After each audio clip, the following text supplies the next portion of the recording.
30 tales that you are about to hear have been selected with purpose. This is not the usual parade of debunked myths that you have seen countless times online. This is something different. These are the myths that do not reside in fifth-grade history textbooks, but instead are embedded in the very framework of our perception of reality. They masquerade as self-evident truths. They are so familiar that they have become almost unnoticed, like wallpaper in a room where one has lived their entire life. Every revelation presented here is not merely a correction of a fact. It is a shift in perspective. It is the moment when the image you thought was a portrait turns out to be a landscape. When the hero is revealed as the villain as the victim, and the greatest triumph is merely a carefully orchestrated performance. Myth number 1. Vikings in horned helmets, the most beautiful lie crafted by opera. Imagine this. For thousands of years, this image has passed from book to book, from painting to painting, from film to film.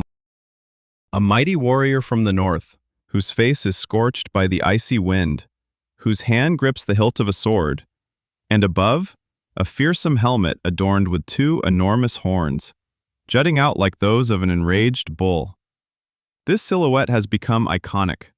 It adorns beer labels, carnival costumes, novel covers, and logos of American football teams. It has become so entrenched in collective imagination that the mere mention of the word Viking immediately conjures this visual image for most people. For centuries, teachers have sketched this figure with chalk on blackboards. Artists have captured it in oil on canvas. Hollywood costume designers have meticulously crafted props based on this template. And almost no one, very few, pondered the question, where did the horns come from, in fact? The answer, when you finally seek it out, is astonishing in its simplicity as well as its absurdity. Not a single Scandinavian warrior from the Viking Age, none from the hundreds of burial sites and artifacts uncovered by archaeologists, ever wore a horned helmet in battle. Not at all. It is physically nonsensical. The horns get caught in branches, hinder movement, and create an additional point of vulnerability for strikes from adversaries. Any seasoned fighter knows that protrusions on a helmet represent weakness, not decoration.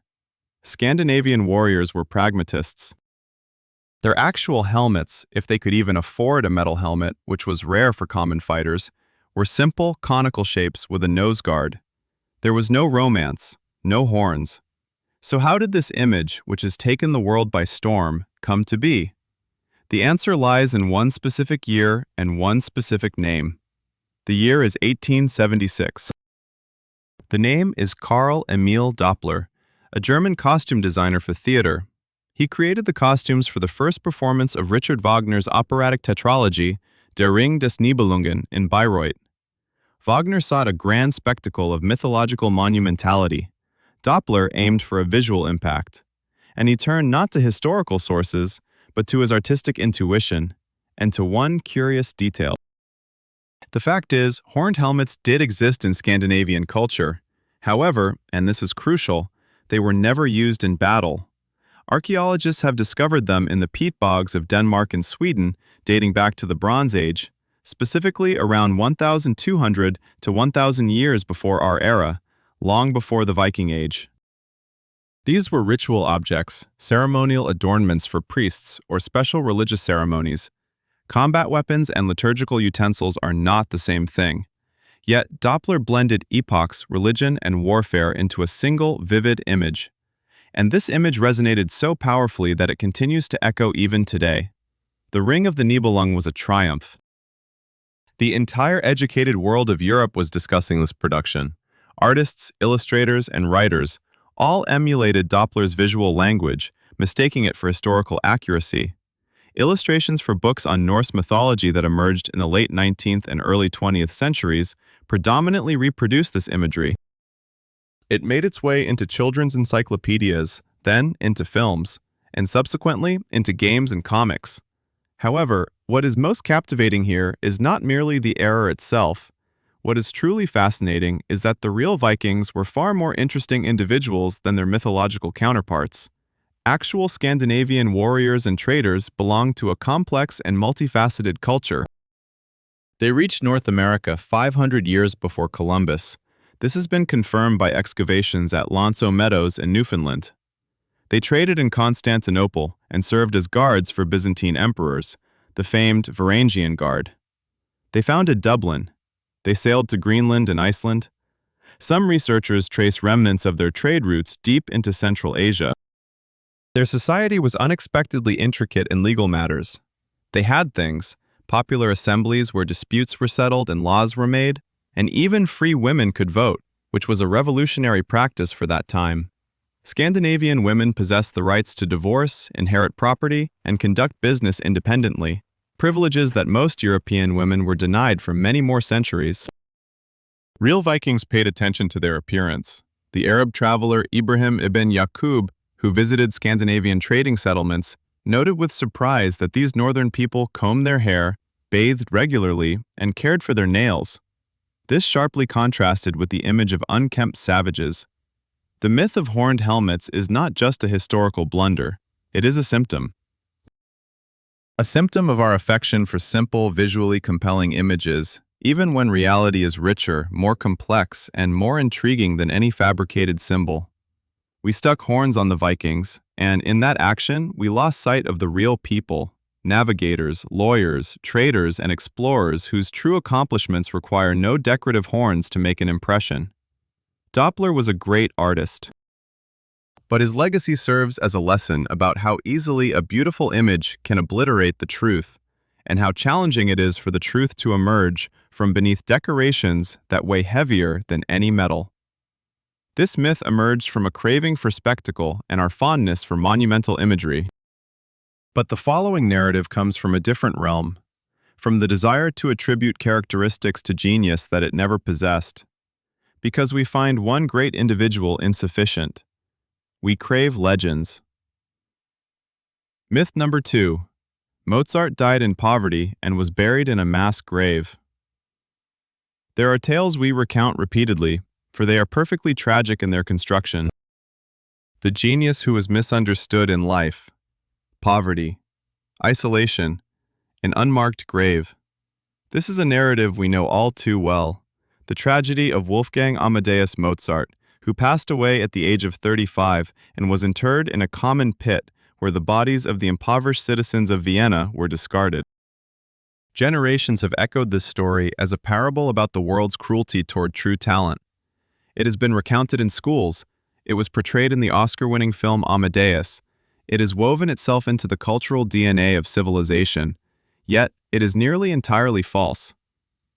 Let's begin with the grave.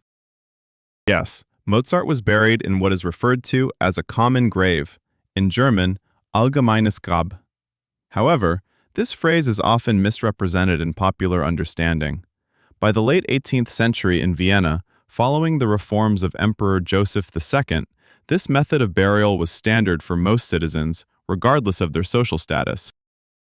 Joseph II instituted the practice of simplified burials for reasons of hygiene and to combat the lavish, costly funerals he deemed wasteful. The body would be placed in a coffin with a removable bottom, lowered into the grave. The coffin would be opened and lifted back for reuse. This was a state norm, not a sign of indigence. Both the affluent and the destitute, along with respected citizens, were buried in this manner. Separate graves marked with headstones incurred additional costs and were considered a privilege. The lack of a headstone did not signify disgrace. It was a common practice of the time. Now, regarding poverty, this is where it becomes even more intriguing. It is true that Mozart occasionally faced financial difficulties, but the depiction of his poverty has been greatly exaggerated by later biographers, and particularly by his widow Constanza, who actively shaped his posthumous image following his death. The facts tell a different story. In the year of his demise, 1791, Mozart earned more than he ever had in his life. He received the position of court chamber musician from Emperor Leopold II with a salary of 800 florins per year. He had completed work on the magic flute, which enjoyed tremendous success at the theater of Schikaneder. He was working on the Requiem on commission, for which he had already received in advance. Historians today calculate that his income in his final year was equivalent to that of a quite affluent individual. So, how did the image of the dying genius in poverty arise? Partially, it stemmed from the fact that Mozart was a person utterly incapable of managing finances. He earned a lot, but spent even more. He rented expensive apartments, hired servants, and hosted lavish dinners. During periods of lull, of which there were indeed some, he borrowed money from friends, primarily from his fellow Freemason Michael Puchberg, to whom he wrote dozens of letters of appeal. These letters have survived and become the foundation of the legend surrounding the impoverished genius. However, debt and poverty are not synonymous. A person can live in debt, yet still have a good life. Mozart did precisely that. The narrative of the genius abandoned in a gutter was fervently promoted by Constanza after his death. This served her interests well. The widow of a great but unrecognized artist garnered much more sympathy and support than the widow of a wealthy court musician who merely lacked financial acumen. Constanza outlived her husband by 50 years. During all that time, she was engaged in what we now refer to as brand management. She sold manuscripts, organized concerts, gave interviews, and shaped the narrative. The tale of the destitute genius was her most effective marketing tool. Another component of the myth is the film Amadeus, released in 1984, based on Peter Schaffer's play. In this film, Salieri is portrayed as a jealous villain who poisoned Mozart. This is pure artistic fabrication. Antonio Salieri was an exceptional composer and a respected court musician. The poison theory emerged years after Mozart's death and has never had any historical basis. In fact, Salieri was much more successful and socially acknowledged during his lifetime than Mozart was, another fact that contradicts the neat myth. What caused Mozart's death? Debates are still ongoing. The official diagnosis of that era, pestilential fever, is vague. Modern researchers have proposed various theories: rheumatic fever with kidney complications, trichinosis from undercooked pork, or even common typhus. Most likely, it was a combination of circumstances and the depletion of the immune system of a person who worked himself to exhaustion and never learned to take care of himself. The real Mozart was not a martyr of poverty. He was a brilliant, insufferable, humorous, and genius individual who lived too well and thought too little about the future. His tragedy does not lie in the fact that the world failed to appreciate him during his lifetime. The world actually did recognize him. His tragedy is that he died at 35, having never realized even a small fraction of what he could have achieved. That is sufficient for a true tragedy. Why invent a narrative of a wretched pit? We associate genius with poverty because we enjoy that story. We like to believe that greatness and material success are incompatible. It's a convenient philosophy, especially for those who have not attained either. But the story of Mozart tells us something different. It suggests that sometimes a genius simply does not know how to pay his bills. This is far less romantic, yet much more human. This myth thrived on pity. The next thrives on envy. And there, too, lies a great artist. But this time, the myth is not about his poverty, but about his malice. Myth number 3. Nero played the fiddle while Rome burned. Summer of 64 AD. Rome is engulfed in flames, the worst in its history. The fire raged for 9 days. 10 out of 14 city districts were burned. Hundreds of thousands of people were left homeless. And in those days, history tells us, the mad tyrant Nero stood atop his palace tower and played the fiddle, indifferently observing the destruction of the city that he himself had set ablaze. This image is one of the most enduring in history. Nero fiddles while Rome burns has become an idiom representing the callous indifference of those in power to the suffering of the populace. Politicians around the globe have quoted this phrase. Journalists have employed it as a benchmark for any leader caught in inaction during a crisis. There is just one problem. It is impossible. Physically. The violin as a musical instrument was invented around the 16th century AD. That is, about 1,500 years after Nero's death. In the 1st century AD, violins did not exist at all. There was neither the instrument itself, nor the technology to craft its body, nor the bow, nor the required strings. Nero could not have physically played what did not exist. So, what could he have played? His favorite instrument was the kithara, a complex type of lyre that was popular in Greco-Roman culture. Nero was indeed an avid musician and singer, so passionate that this alone shocked the Roman aristocracy, which considered public performance fit only for slaves and actors, but certainly not for an emperor. He performed on stage. He participated in musical competitions. He made the audience sit for hours listening to his singing. This was eccentric. It was indecent by Roman standards, but it was his passion. Now, where was he during the fire? According to Tacitus, the main source on this period, Nero was in Antium, about 50 kilometers from Rome when the fire began. Upon hearing the news of the disaster's scale, he immediately returned to the city.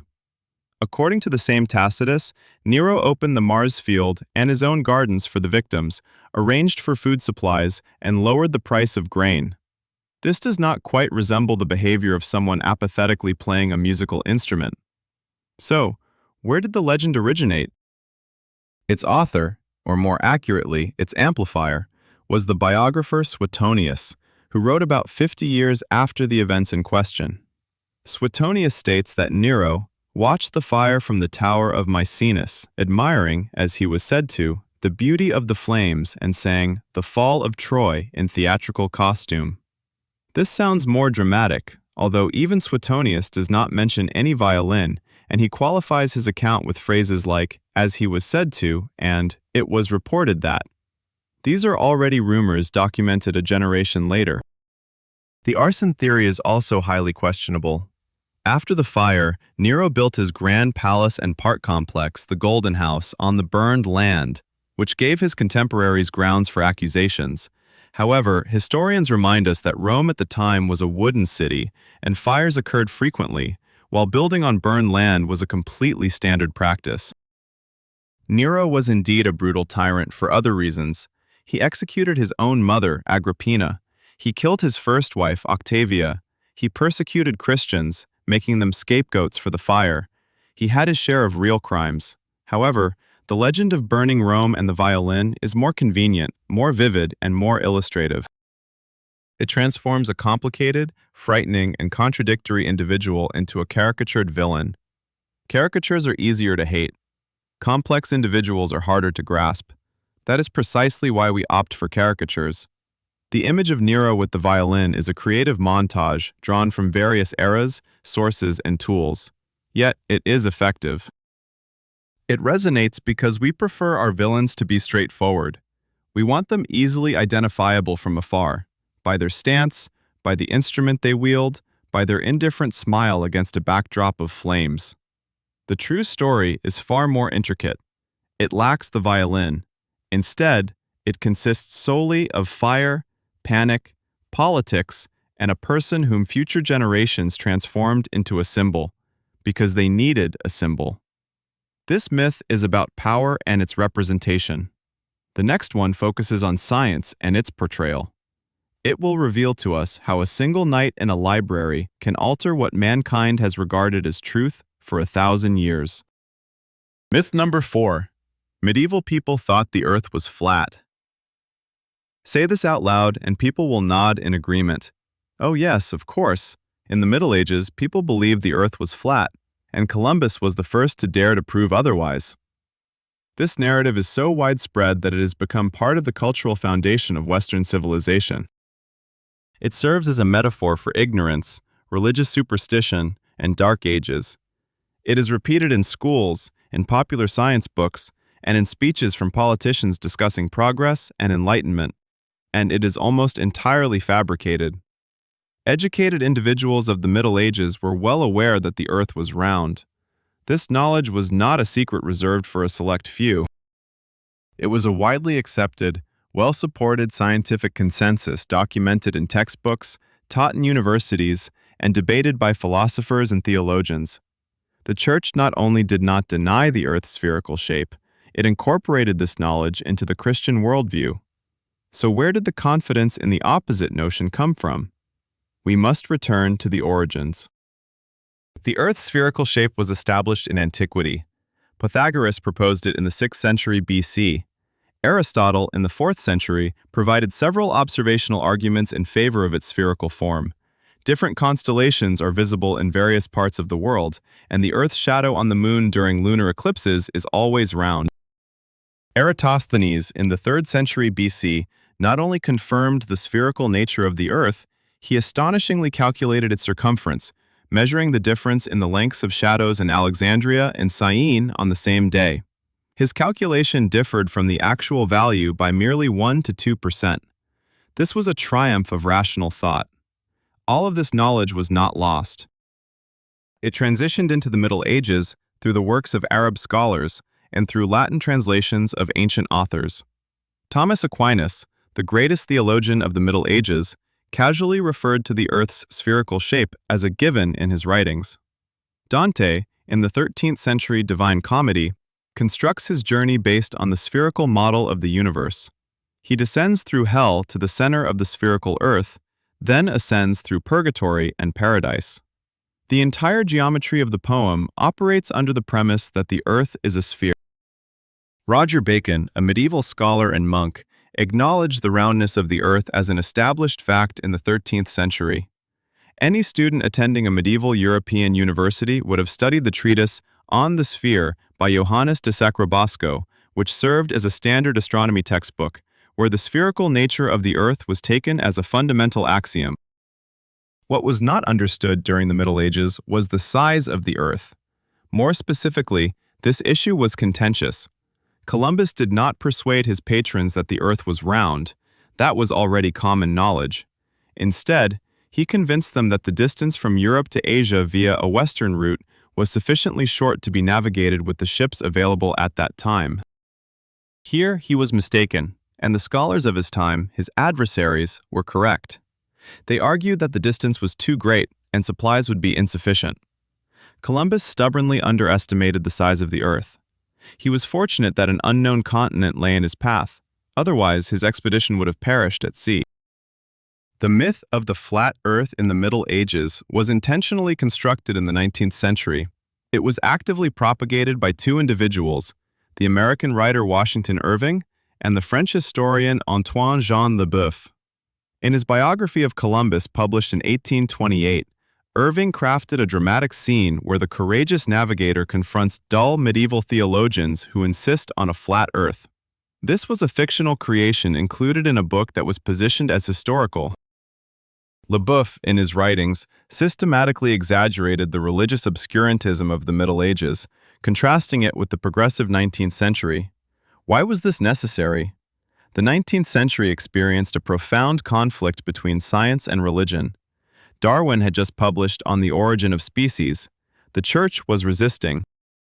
Those who championed the superiority of science over religion needed a historical argument. Look, whenever the Church dominated minds, it plunged people into the darkness of ignorance. The flat Earth became an ideal symbol of that ignorance. It did not matter that it was a fabrication. It served as a compelling argument. We still live under the shadow of this fabrication. The Middle Ages were not a time of flat Earths. They were a time of something else, a period when people lived shorter lives, suffered from illnesses more frequently, and engaged in brutal wars. Yet during this time, they constructed cathedrals whose mathematics modern engineers cannot fully decipher. They devised philosophical systems so complex that they are still studied in universities today. They composed music that is performed even now, and they knew that the Earth was round. This myth stems from our need to feel smarter than our ancestors. The next one arises from our desire to feel superior to our allies.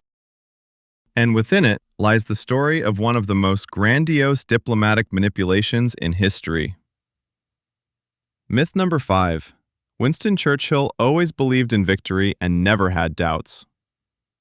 There exists a version of Churchill that is known to the entire world, a massive silhouette with a cigar, fingers shaped like the letter V, a voice that even decades later through recordings sends chills down the spine. We shall fight on the beaches, we shall fight on the landing grounds. This Churchill never wavered. This Churchill understood that Britain would triumph, from the first day of the war until the last. This Churchill was a rock against which all waves of the Nazi onslaught crashed. This version is a carefully crafted posthumous legend, supported by the memoirs of Churchill himself, penned by a man who already knew how it would all end. The truth about the summer of 1940 is far more grim and much more human. June of 1940. France had fallen. The British Expeditionary Force had just miraculously evacuated from Dunkirk, without equipment, lacking a significant portion of supplies, and suffering tremendous losses. German troops stood on the shores of the English Channel. The Luftwaffe was preparing for mass bombings. All of continental Europe was under German control or allied with it. The United States remained on the sidelines. The USSR had signed a non-aggression pact with Germany. Britain stood alone. At this moment, something was occurring in the office of the wartime Prime Minister that historians would only uncover decades later, when the protocols of closed war cabinet meetings were declassified. Lord Halifax, the Foreign Secretary, and one of the most influential members of the government, insisted on negotiating with Germany, through Mussolini as a mediator. Halifax was not a coward nor a Nazi sympathizer in the simple sense. He was a pragmatist who looked at the map and saw the hopelessness of the situation. He argued that Britain could obtain an honorable peace, preserving its empire and navy. If we continued to fight and lost, we would gain nothing. In those days, Churchill was not the unyielding rock he would later be remembered as. The protocols reveal a man who had to repeatedly convince his colleagues, to reshape arguments time and time again, to find the right words, not just for speeches to the nation, but for his own cabinet. His stance against Halifax's proposal at the end of May 1940 was desperately vulnerable. Some estimates suggest the outcome of these closed discussions could have tilted in a different direction. How did Churchill win these internal debates? Partly through rhetoric, but also through political maneuvering, which he never described in his memoirs. He arranged a meeting with an expanded cabinet, not just the 5 members of the war cabinet, but 25 ministers, and delivered a speech that did not make it into the official records. He appealed not to strategy, but to honor, to instinct, to the intangible, to Britain's image in its own eyes. The ministers erupted in applause. After this moment, Halifax's position became politically untenable, not because Churchill refuted his arguments, but because he altered the emotional climate of the room. It was not a rational victory, it was a theatrical triumph. Brilliant, yet theatrical. Churchill triumphed in the battle of nerves within his own cabinet at the end of May, and this may be the most crucial struggle of the entire Second World War. Not El Alamein, not Normandy, but this stifling office in London where a few individuals debated whether to continue resisting. Had Halifax prevailed, the narrative would be entirely different. There would be no unyielding Churchill, no symbol of resilience. Instead, there would be another myth, one of British realism. The Churchill we are familiar with is an image crafted after victory. His memoirs, his speeches, his pose with a cigar, all of this is authored and photographed by a man who already knows the outcome. The true Churchill of 1940 was someone fearful, filled with doubt, uncertain of the final result, yet still declared no to negotiations, not because he was confident of victory, but because he could not afford to entertain thoughts of defeat. These are distinct ideas, and the latter is far more majestic than the former. The myth of the indomitable Churchill flatters our need for heroes without vulnerabilities. The real Churchill reminds us of something more significant. Greatness is not about the absence of fear. It is about what one does despite fear. This myth pertains to leadership and its sacrifices. The next pertains to science and its cost. In this narrative, one individual paid for the truth with his reputation, health, and life. Myth number 6. Ignaz Semmelweis was a madman whom no one listened to. The story of Ignaz Semmelweis is often told as a tragedy of a genius ahead of his time. A Hungarian physician working in a Viennese maternity ward during the 40s of the 19th century, he discovered that childbed fever, which killed 1 in 5 mothers, was transmitted through doctors' hands. He introduced mandatory hand washing in chlorinated water and instantly reduced the mortality rate in his ward from nearly 12% to less than 1%. The medical community dismissed his findings, colleagues ridiculed him, he descended into madness, and died in a psychiatric hospital, unrecognized, broken. This story holds truth in its fundamental details. However, it possesses one critical flaw that alters its meaning. Semmelweis did not merely get ahead of his time. He did something that rendered his discovery nearly unacceptable to his peers, and it was not their fault, but his. Semmelweis was an exceptional observer, but a terrible communicator. He discovered the correlation. The hands of doctors coming from the autopsy rooms to the maternity ward transferred something to the mothers. He identified this something as cadaveric poison or cadaveric particles. However, he could not elucidate the mechanism because the germ theory had yet to be outlined. Louis Pasteur would articulate it only years later. And here lies the pivotal point. Semmelweis did not publish his findings for nearly 10 years. He asked his colleagues to take his word for it, without providing them with systematic evidence. When colleagues challenged him or sought explanations, he did not engage in scientific debate, but resorted to personal insults. He labeled his opponents as murderers in open letters distributed throughout Europe. He wrote letters that today would be interpreted as paranoid. This does not excuse those who dismissed his method. After all, the method was effective, and they should have recognized that. However, it clarifies why intelligent individuals might have rejected his idea, because it was promoted by a person whose practices violated all the standards of scientific discourse. Semmelweis died in 1865 in a psychiatric hospital from, ironically, an infection, possibly contracted during his last surgical procedure.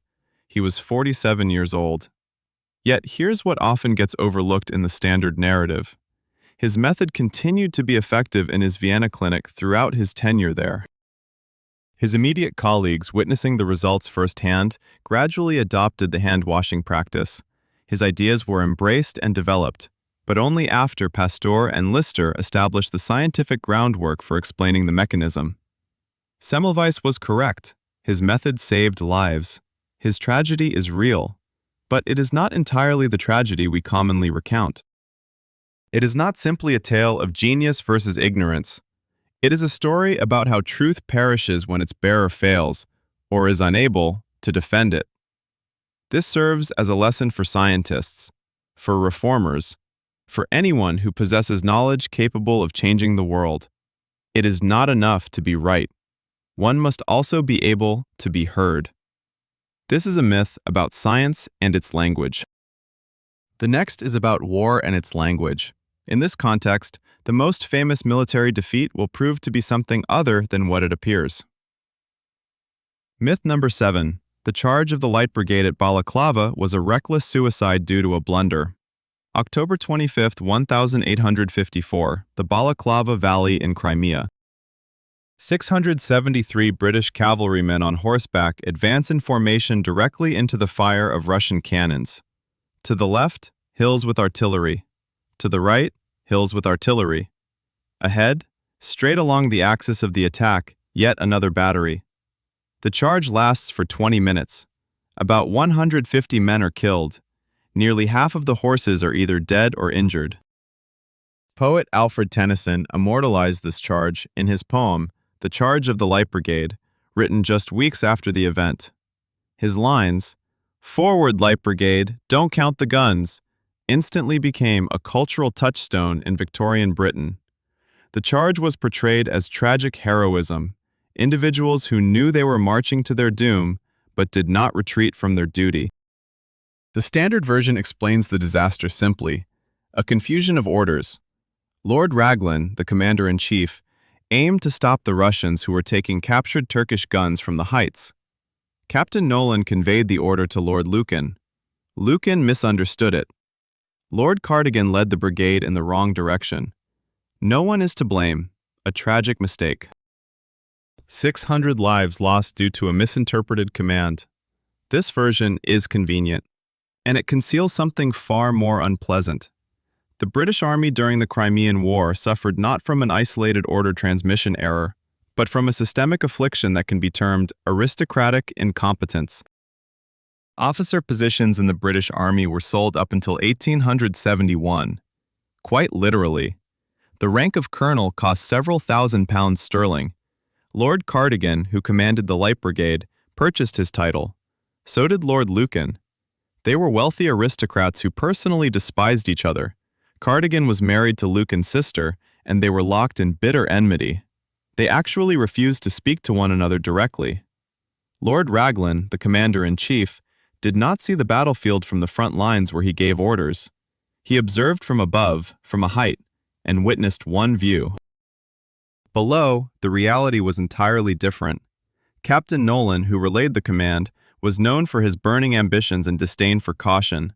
According to some accounts, it was he who gestured to the brigade in the direction of the central Russian battery, instead of the one Raglan intended. The attack was not a tragic mistake of a single moment. It was an inevitable result of a system in which positions were bought, commanders did not communicate with one another, orders were transmitted through individuals with personal motives to interpret them differently, and where none of the decision-makers saw the full picture.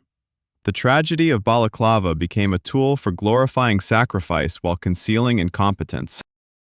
Tennyson's poem, masterful in its rhythm, evoking the effect of a cavalry charge through its very sound, transformed a systemic failure into a tale of individual heroism. They had no right to reason why, they're just to do and die. Indeed, their role was to die. They were not consulted. And therein lies the true horror of Balaclava, which Tennyson did not express. This myth revolves around honor and its cost in a system where honor replaced competence. The next myth pertains to another system, another era. Yet within it, there will also be room for heroism, albeit a radically different kind than is typically remembered. Myth number 8. Napoleon lost at Waterloo due to Wellington's military genius. The 18th of June, 1815. The battlefield near the village of Waterloo in present-day Belgium. The final act of the Napoleonic Wars. On this day, the fate of Europe was at stake, and, according to the conventional narrative, it was determined by the military prowess of the Duke of Wellington, who managed to hold the line of defense until the arrival of Prussian reinforcements. Napoleon was defeated by the genius of his opponent. This is not a falsehood, but it is not the whole truth. To begin with, Waterloo was a catastrophic close call, much closer than is commonly believed. Wellington himself acknowledged, "It was the most difficult contest I ever took part in, and I felt I was within a step of total defeat."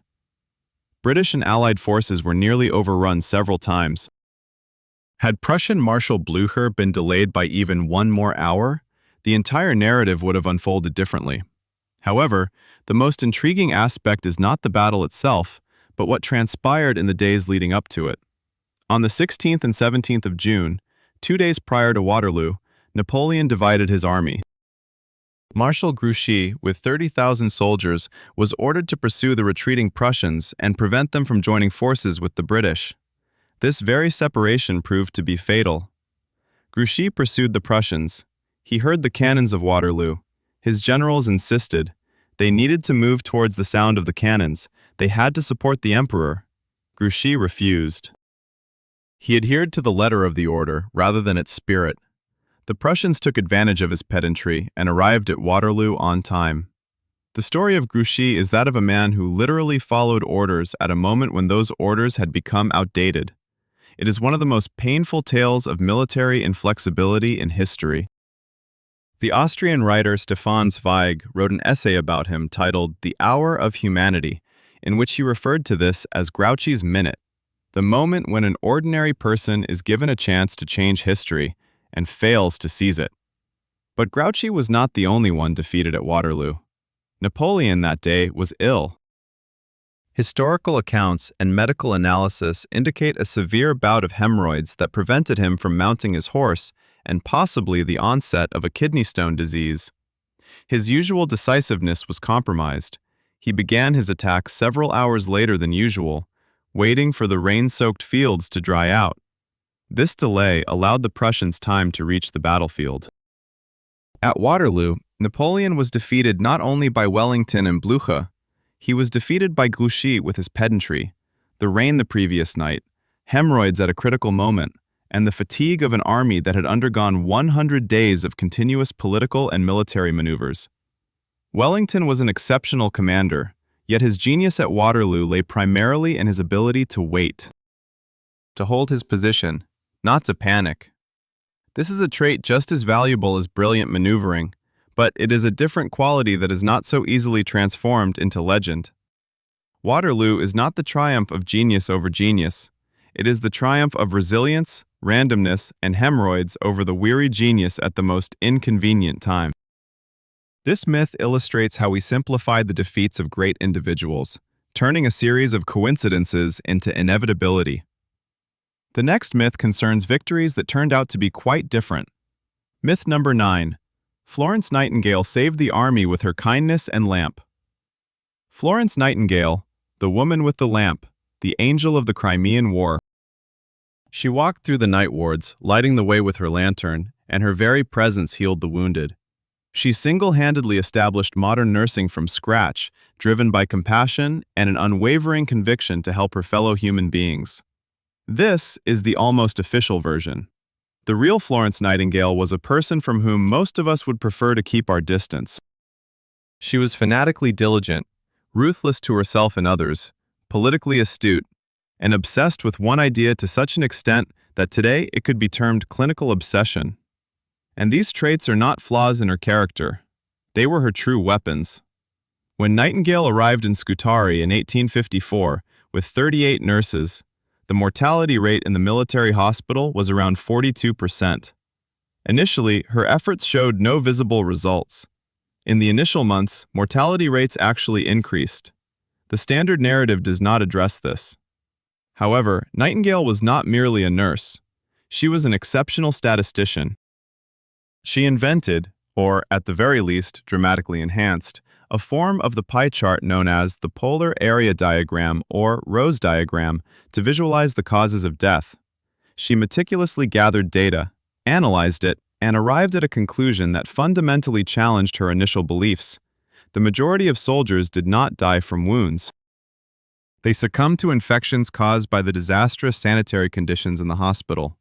Overcrowded wards, lack of ventilation, contaminated water, sewage flowing directly beneath the building. Treating wounds became secondary. The primary issue was the environment in which the injured found themselves after dressing. Nightingale successfully advocated for a sanitary commission that, in February 1855, undertook a comprehensive sanitation of the hospital. They cleared the sewage system, improved ventilation, and ensured a supply of fresh water. Following these changes, mortality rates began to plummet dramatically. By the end of the war, they were just over 2%. What is crucial to note is that Nightingale, in her own writings, initially did not comprehend what had produced the results. She believed that care and nutrition were the key factors. Only after the war, upon studying all the statistics, did she conclude that the main culprit was sanitation. This shifted her primary message from the kind sister at the bedside to sanitary conditions as the foundation of survival.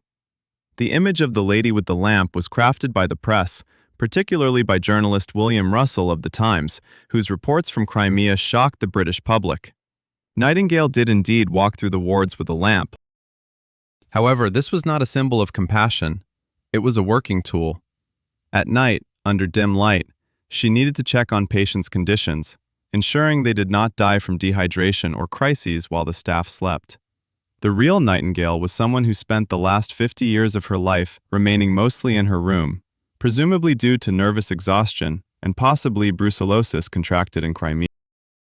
From this room, she transformed the sanitary standards of the British Army, reformed the civil hospital system, penned hundreds of pages of statistical studies, and established the world's first professional nursing school. All this was accomplished while bedridden. The woman with the lamp was real. But the lamp was just a small part of her arsenal. The primary weapon she wielded was the data table. This myth highlights our preference for emotional symbols over intellectual achievements. The next myth illustrates another form of affection for symbols, those that adorn our food. Myth number 10. Tomatoes have always been a staple of Italian cuisine. Take a seat at any Italian restaurant around the world. pizza margherita with tomato sauce, pasta al pomodoro, bruschetta with tomatoes, caprese with tomatoes and mozzarella. It is hard to envision Italian cuisine without the tomato. It seems as ancient and inherent to it as olive oil or pasta. This is an illusion that has only existed for a few centuries. Tomatoes made their way to Europe in the 16th century, brought over from the New World by Spanish conquistadors. However, for nearly 200 years, they did not appear on European dining tables. They were cultivated in gardens as ornamental plants. At the time, they were believed to be poisonous, a notion that had some logic considering their classification in the nightshade family. Indeed, the leaves of the tomato plant contain a toxic alkaloid called tomatin, although the fruit itself is safe to consume. In Italy, the widespread culinary use of tomatoes did not commence until the late 18th to early 19th centuries. The first documented Italian recipe for tomato sauce for pasta dates back to 1790. Pizza topped with tomato sauce gained popularity in Naples roughly at the beginning of the 19th century. The famous Margherita pizza, supposedly created in honor of Queen Margherita of Savoy in 1889, only emerged in its current form at the end of the 19th century. Prior to the introduction of tomatoes, Italian cuisine relied on a completely different acidic base, verjuice, the sour juice from unripe grapes, or agresto, the juice of wild currants. Sauces were made from wine, vinegar, or nuts. Pasta was served with cheese, meat, or olive oil, but not with tomatoes. Understanding this allows for a broader realization. What we often regard as traditional food is frequently a product of very specific historical moments, much closer to our present than we might think.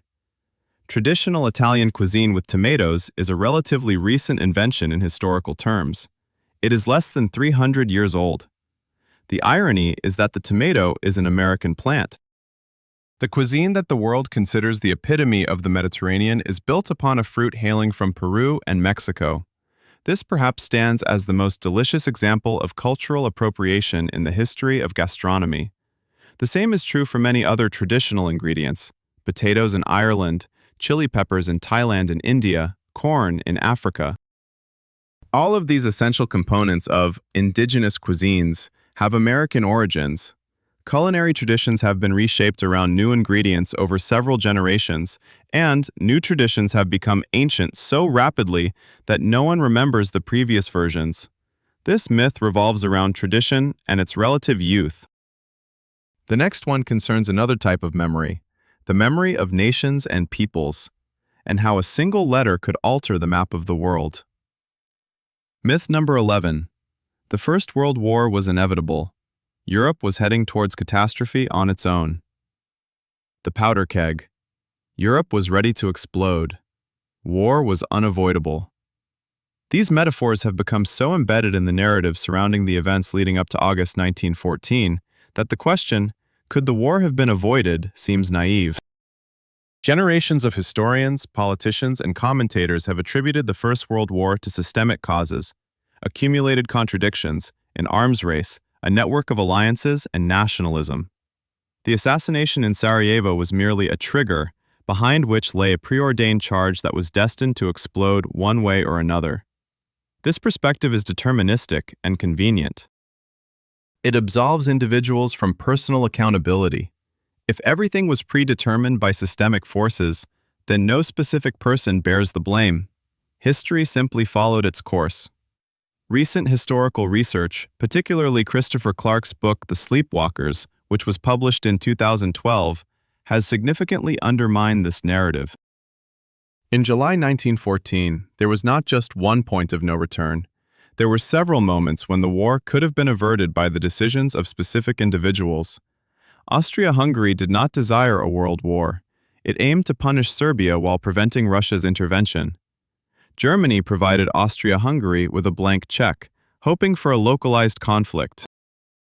Russia mobilized not because it sought war with Germany, but due to fears of losing Serbia as an ally.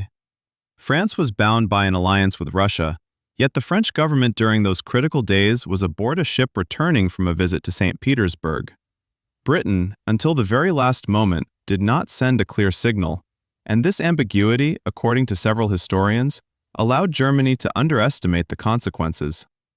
Kaiser Wilhelm II, during the critical days of the July crisis, made several attempts to de-escalate the situation, including the famous correspondence known as Willy Nicky with his cousin, Tsar Nicholas II.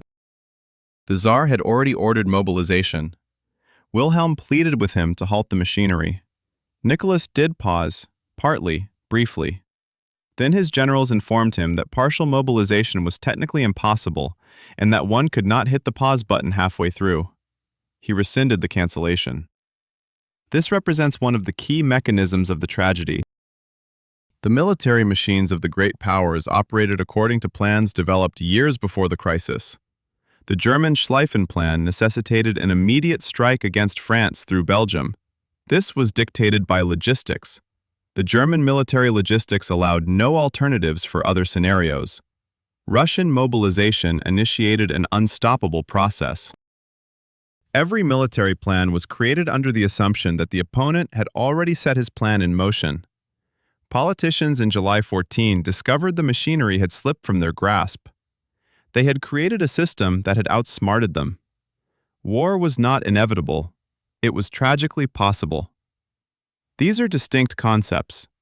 Inevitability removes responsibility. Possibility places it squarely upon one's shoulders.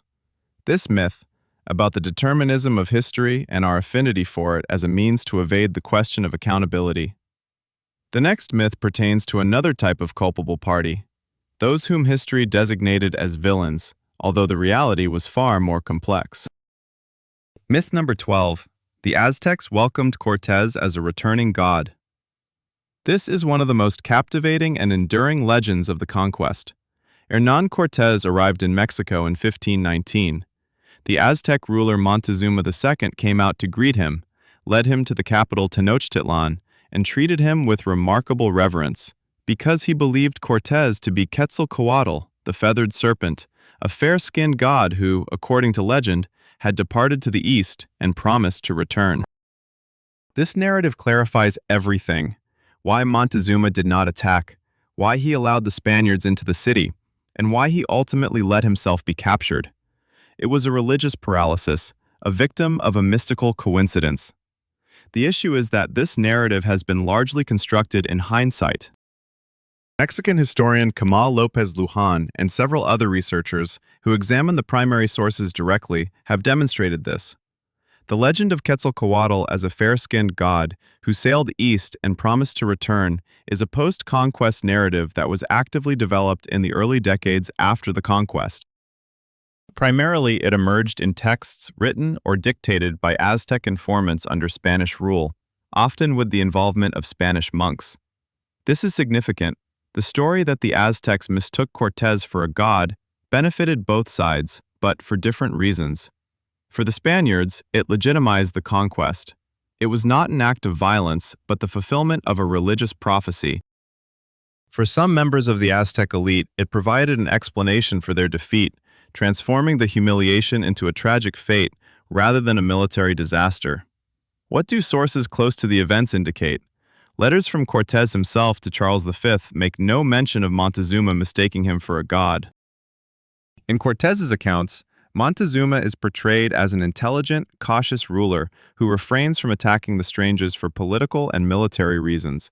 The Spaniards arrived with Tlaxcalan allies, traditional enemies of the Aztecs. Montezuma had reasons for his caution that were far more practical than religious ecstasy. The true story of the conquest of Mexico is one of brutal politics, alliances, betrayals, and epidemics. Cortés was a masterful political manipulator who exploited the tensions among the peoples subjugated by the Aztecs. Most of his army consisted of indigenous allies, Tlaxcalans and others, who had their grievances against Tenochtitlan. Diseases, particularly smallpox, decimated a significant portion of the Aztec population more quickly than any Spanish weaponry. The myth of God Cortés must be allowed to die. It depicts the Aztecs as superstitious simpletons and obscures the real dynamics of the conquest, brutal, complex, and politically driven. Montezuma was not a victim of his own superstitions. He was a ruler in an impossible situation, coping the best way he could. This myth illustrates how victors rewrite the reasons for their victories. The next myth is about how the vanquished rewrite their defeats. Myth number 13. Hannibal could have taken Rome, but did not due to cowardice or indecision. After the Battle of Cannae in 216 BC, one of the greatest military triumphs in history, where Hannibal Barca surrounded and nearly completely annihilated a Roman army of around 80,000, his cavalry commander, Maharbal, reportedly told him, "You know how to win, Hannibal, but you do not know how to use your victory." The next phrase was, "In 4 days you will be dining on the Capitol." Hannibal did not march on Rome. Since then, historians, military theorists, and history enthusiasts have debated, why? Cowardice? Indecision? A grave mistake of genius? The answer is far more prosaic, and indeed, more intriguing. Hannibal simply could not capture Rome. Not because he didn't want to, but because he lacked siege equipment. This is a fundamentally technical issue. Rome was a fortified city with towering walls. Without catapults, ballistae, and siege engines, it could not be taken by storm. Yet the Carthaginian army in Italy had neither. They traversed the Alps lightly, subsisting off the land and relying on their mobility. A stationary siege would require a different logistics setup and resupply. Furthermore, what happens to an army after a great victory? Losses. Even at Cannae, Hannibal lost between 6,000 and 8,000 of his soldiers. His forces were exhausted. They needed rest, food, and medical attention for the wounded. Capturing Rome would necessitate an immediate continuation of the campaign while in a state of depletion, without any guarantees of success. But most importantly, there was a strategic calculation. Hannibal came to Italy not to physically destroy Rome. His aim was political, to lure Roman allies to switch sides, thereby dismantling the Italian Confederation. If the allies saw that Rome was shattered at Cannae, they were expected to come to Hannibal with peace proposals. That was his true plan. The plan did not succeed. Most allies remained loyal to Rome, which itself was a remarkable phenomenon. Rome showcased an ability to endure catastrophic defeats and persist in warfare. For Hannibal, this was information that undermined his strategic assumptions. Deciding not to march on Rome was not an act of cowardice. It was an acknowledgement that the strategic game was unfolding differently than he had anticipated. Hannibal's genius lay in tactics. He had a remarkable talent for winning battles with stunning elegance. His weakness was in strategy. He could not translate tactical victories into political outcomes. Rome, represented by senators who did not flee or panic after Cannae, who continued to raise armies and pursue the war, was a system that could not be defeated by a single battle, no matter how brilliant it was. This is a lesson that military theorists cite to this day. Tactical perfection without strategic understanding leads to a brilliant dead end. This myth pertains to the limits of military genius. The next myth concerns the limits of scientific genius and how one individual made a discovery attributed to another. Myth number 14. Darwin was the first to conceive of evolution through natural selection. The book On the Origin of Species was published in 1859 and shook the world. Charles Darwin became a symbol of revolution in biology. His name became forever associated with the theory of evolution through natural selection. He uncovered what others had not seen. Almost uncovered. Almost the first. Alfred Russel Wallace, a name few will recall immediately, sent a letter along with a manuscript to Darwin from the Malay archipelago in 1858, a year before the release of On the Origin of Species. In this manuscript, the theory of natural selection was presented, remarkably similar to the one that Darwin had been developing for 20 years but had yet to publish. Darwin was in a state of panic. 2 decades of labor, meticulously postponing publication, only for an unknown individual from far away to arrive at the same conclusions independently. He reached out to his scientific friends Lyell and Hooker for advice. They arranged for a joint presentation at a meeting of the Linnaean Society in 1858, where both Darwin's and Wallace's works were showcased simultaneously. Following this, Darwin hastened his writing, and the next year his book was released. Wallace learned about this after the fact. How did he react? With remarkable generosity. He never claimed priority, referred to the theory as Darwinism, and genuinely believe that Darwin had the advantage, both in terms of the volume of accumulated data and the depth of analysis. He himself became one of the leading advocates for the theory. But how did he arrive at his discovery? Under conditions vastly different from Darwin's study in Down, Wallace came from a modest background, making a living by selling scientific specimens to museums. He worked under the harsh conditions of a tropical expedition, suffering from malaria. In his own words, it was during the feverish delirium of a malaria attack that the idea of the mechanism through which the weak perish and the strong survive came to him. Wallace also made other independent discoveries. He described the Wallace Line, a biogeographical boundary between the fauna of Asia and Australia, crossing through the Malay archipelago. This fundamental finding in biogeography bears his name, one of the few instances where history has given him due recognition. The parallel discovery of one of the most fundamental theories in the history of science is no coincidence. Ideas come to fruition when the time is ripe for them. Both Wallace and Darwin read Malthus. Both studied biological diversity in different parts of the world. Both had access to the same intellectual tools of the era.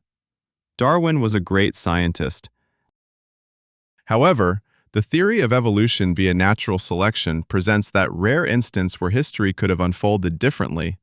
It could have featured another main character. It just happened that this character was a gentleman. This myth pertains to scientific priority and its randomness. The next myth involves a different kind of randomness, those whose stories were lost to history before they could take their rightful place. Myth number 15. The Wild West was a time of constant violence and shootouts. Cowboys, sheriffs, saloons, shootouts on dusty streets at noon. This is one of the most enduring visual myths of Western culture, an American Wild West depicted as a place of perpetual violence, where the law of the strongest prevailed, and daily shootouts were a norm of life. The actual statistics on violence in the towns of the Wild West from around 1860 to 1890, a period often referred to as the era, are astonishing in their moderation. Historian Robert Dye examined the coroner records of several of the most wild cities of the time. Dodge City, which is considered synonymous with the Wild West in popular consciousness, averaged between 1 and 2 murders per year from 1876 to 1885. 1 to 2 per year. Ames, another legendary town, exhibited similar statistics. Tucson. Tombstone, where the famous shootout at the OK Corral occurred, was actually a small town where this shootout was a shocking exception rather than the norm. In comparison, contemporary American cities with comparable populations often have homicide rates that far exceed the figures from the Wild West. So why has this era become a symbol of violence in the popular psyche? Several reasons contribute to this perception. First, the Wild West became a myth even during the lives of its participants. Buffalo Bill Cody launched the Wild West show in 1883, which toured across the United States and Europe, featuring stage shootouts, rodeos, and Indian attacks. This was show business that created the visual language of the era. It shaped an image rather than documenting reality. Second, cheap pulp fiction novels about cowboys began to be published in large quantities starting from the 1860s. They did exactly what Hollywood would later do. They transformed isolated events, the real figures of Pat Garrett or Jesse James, into archetypes. Third, the true history of the Wild West is much more uncomfortable than the myth suggests. It involves the systematic destruction of indigenous peoples, forced displacement, and cultural annihilation. This is not the plot for a romantic Western. It is far easier to tell a tale of honest sheriffs and gun-wielding outlaws than to address the actual events that took place.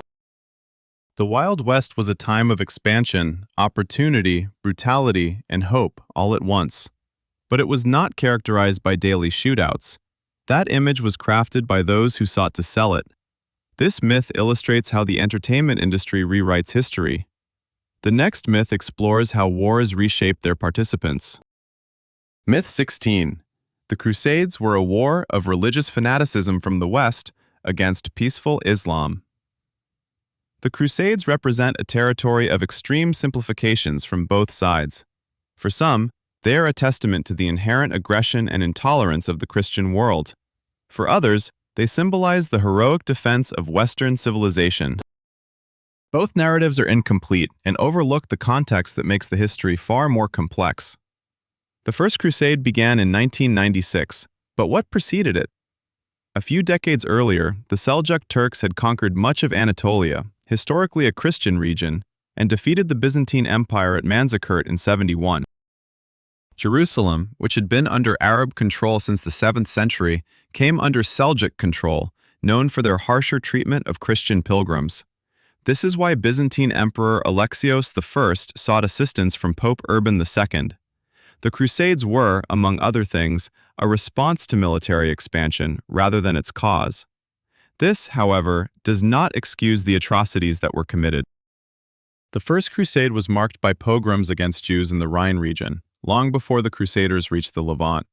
The capture of Jerusalem in 99 was accompanied by the mass slaughter of civilians, including Muslims, Christians, and Jews. These acts constituted war crimes by any measure. Yet, the Muslim world of that era was also not a monolith of moderation. It had been preceded by centuries of aggressive military expansion, conquests of North Africa, the Middle East, the Iberian Peninsula, and attempts to penetrate into France. This was not aggression in a vacuum, it was a clash of two expanding civilizations. Saladin, depicted in the Western narrative as the noble knight, was both a brilliant military strategist and a far-sighted politician. However, he also waged war using religious rhetoric. His jihad against the Crusaders was simultaneously a religious and political initiative aimed at establishing a unified Islamic state under his leadership. His moderation during the capture of Jerusalem in 1187 was genuine and a deliberate political choice that distinguished him from the Crusaders. The Crusades were a complex phenomenon, a blend of religious fervor and territorial ambitions, sincere faith and political maneuvering, atrocities and chivalric ideals, from both sides. To use them as a simplistic argument in contemporary debates about Christian violence or Western aggression is to do with history what the Crusaders did with foreign cultures, to simplify and seize it. This myth speaks to our yearning for simple moral narratives from the past. Another lies in how such narratives emerge at the most critical juncture. Myth number 17. Marco Polo brought noodles to Europe from China. This is one of the most charming culinary legends. Venetian traveler Marco Polo, returning in 1295 from his famous journey to China, allegedly brought back the recipe for noodles, thus introducing Europe to pasta.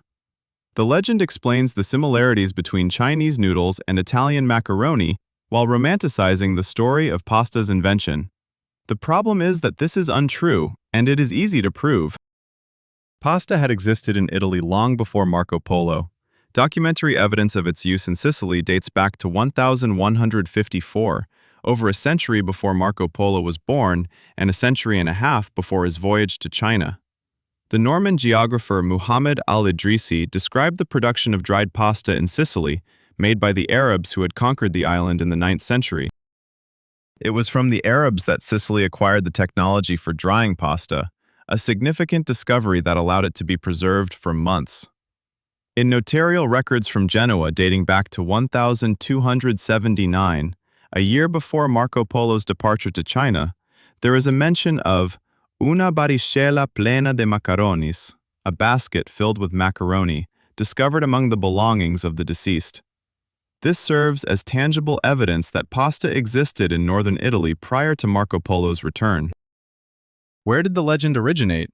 Presumably, it emerged from an American marketing campaign during the 1920s. The publication Macaroni Journal, owned by American pasta manufacturers, printed a story in which sailor Marco Polo brought noodles from China. This narrative captured attention as a whimsical way to promote the product, and it began to take on a life of its own.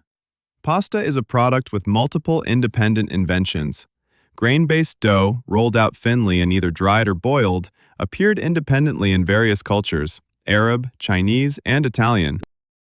It is one of those concepts that arise naturally when the requisite ingredients are available: grain, water, and fire. This myth illustrates our fondness for tales of a singular great inventor. Next comes a story of another great innovator, whose narrative is even more complex. Myth number 18. The lighthouse of Alexandria lit the sea from a distance of 40 kilometers. The lighthouse of Alexandria, Pharos, was counted among the 7 wonders of the ancient world and was one of the tallest man-made structures of its time. Estimates suggest its height ranged from 100 to 130 meters. Constructed around 280 to 270 BC during the reign of Ptolemy II, it stood for approximately 1,400 years before being destroyed by earthquakes. The myth claims that its flame was visible at a distance of 40 to 50 kilometers, and that it utilized some type of special fuel or an extraordinarily complex mirror system, possibly lenses or concave mirrors that focused light with remarkable precision. The reality is more modest, yet no less impressive. The visibility range of the lighthouse was indeed significant. The height of the structure alone allowed the flame to be seen from a distance of 20 to 30 kilometers in clear weather, a feasible distance for a flame atop a building exceeding 100 meters. For ancient mariners navigating along the coast, this was invaluable. However, no legendary lenses or mirrors capable of focusing light over 40 kilometers appear to have existed. The optical technology of antiquity did not allow for such a system. Descriptions from Arab travelers who saw the lighthouse during its later existence mention a large bonfire and metal mirrors, which is technically plausible and explains its effectiveness without the need for any mystical superweapon. Another enduring legend is that from Pharos one could see enemy fleets long before their arrival, and that mirrors were used as a weapon to set ships ablaze. This is pure fantasy, a romantic embellishment added to the lighthouse's description by medieval Arab authors who were in awe of the ancient structure. What truly makes the Pharos remarkable is not the legends surrounding it, but the undeniable fact. It was one of the first man-made lighthouses specifically designed for navigation. Its construction transformed maritime trade. The very term Pharos in Romance languages, like French, Italian, and Spanish, has come to represent lighthouse. This is no small legacy. The Pharos does not require superweapons to be considered a wonder. Simply being the tallest lighthouse in the world for 14 centuries is enough. This myth highlights our tendency to embellish greatness even further until the reality is lost. The next myth concerns individuals who appropriated the heroism of others for their own ends. Myth number 19. Pirates made captives walk the plank and hung them from the yardarm. Pirates are among the most mythologized figures in Western culture. The black flag adorned with a skull and crossbones, a parrot perched on the shoulder, a wooden leg, treasure on a deserted island. And of course, the 2 classic tortures, forcing a captive to walk the plank over sharks, or hoisting them up to the yardarm in open waters. Walking the plank is one of the most enduring pirate traditions in popular consciousness, yet one of the least historically verified. Documented instances of plank walking in historical records from the golden age of piracy, roughly from 1680 to 1730, are exceedingly few. Historians have found literally a handful of references, and even those are questionable. The real pirates of that era were pragmatists. Killing a captive meant forfeiting a potential ransom or a labor source. A far more common practice was to either take valuable captives hostage or to leave undesirable ones on the shore of a deserted island, a method referred to as marooning, which was a genuine punishment. Where did the plank originate? Likely from literature. The first vivid depiction of plank walking as a pirate execution can be traced to John Nicholas's novel, The Life and Adventures, from the early 19th century. From there, the image made its way into other literary works, and eventually into Stevenson's Treasure Island, Barrie's Peter Pan, and countless Hollywood films. Real pirates were both more terrifying and more mundane.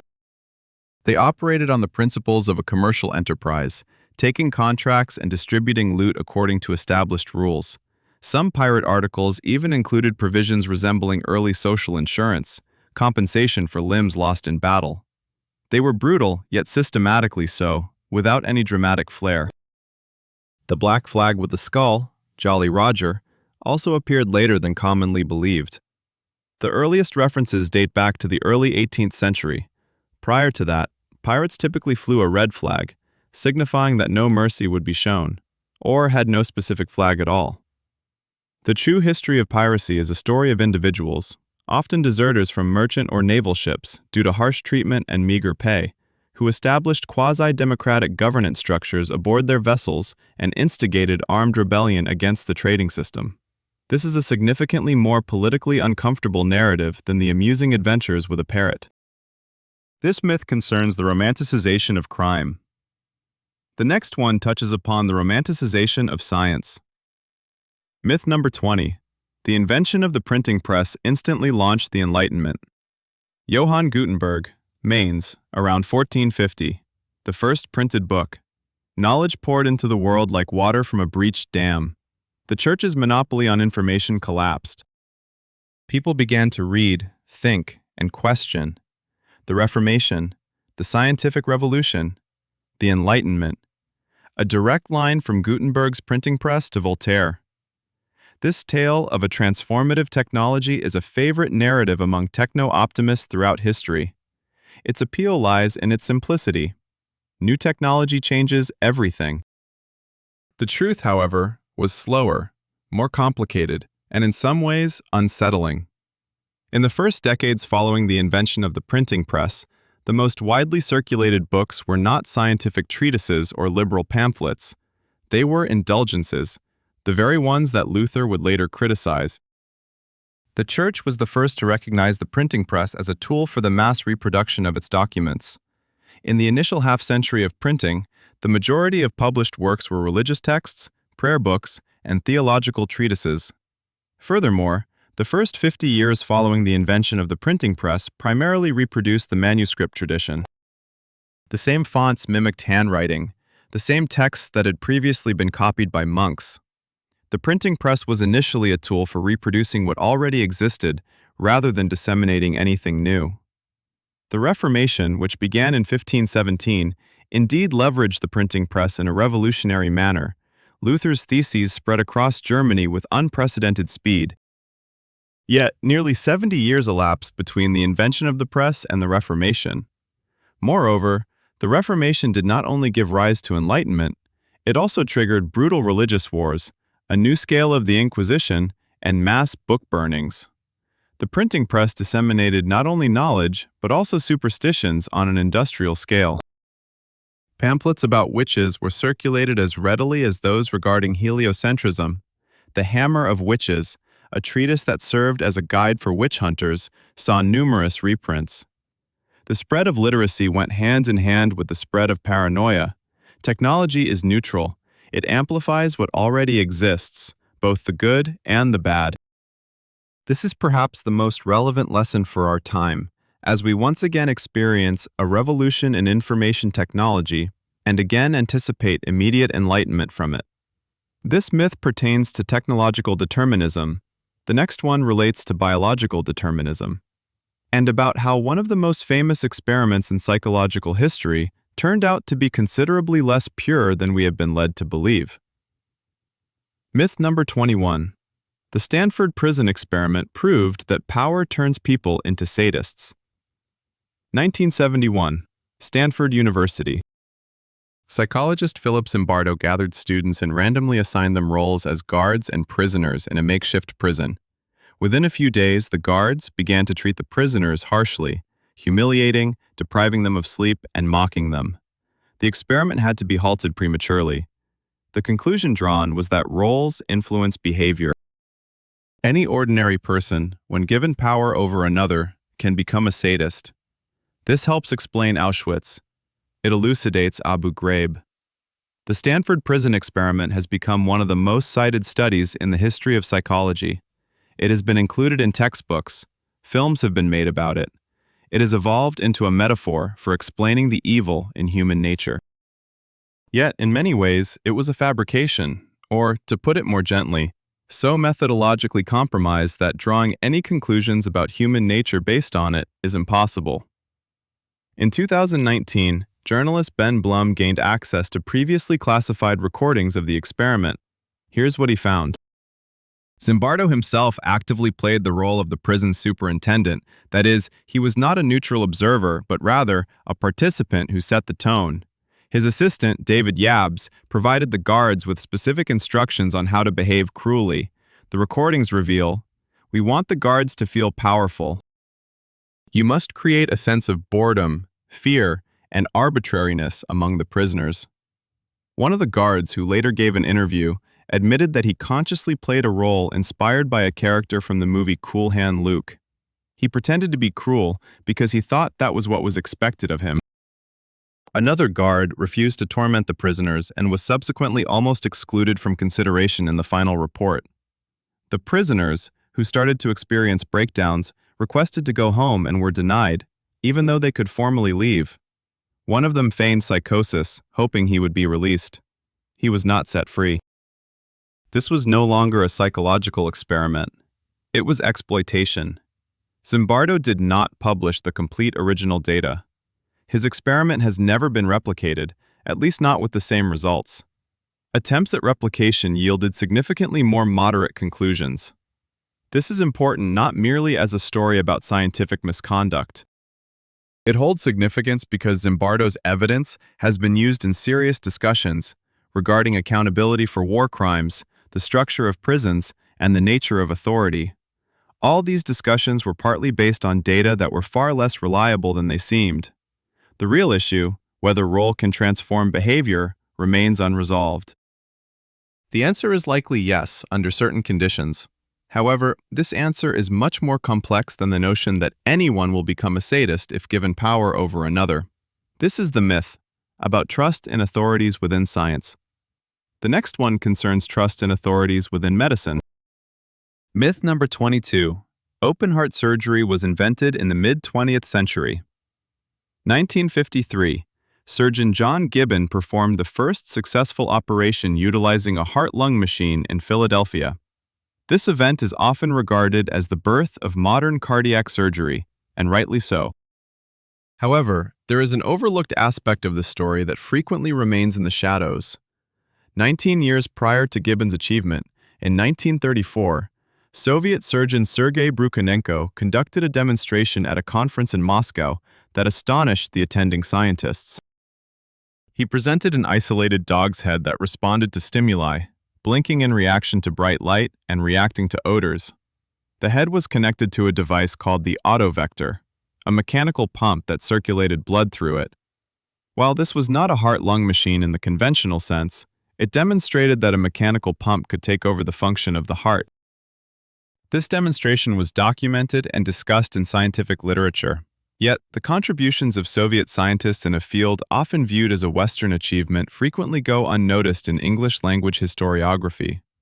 The field of cardiac surgery as we know it was shaped by the efforts of researchers from various nations: Americans, Britons, Soviet scientists, and Norwegian Christian Barnard.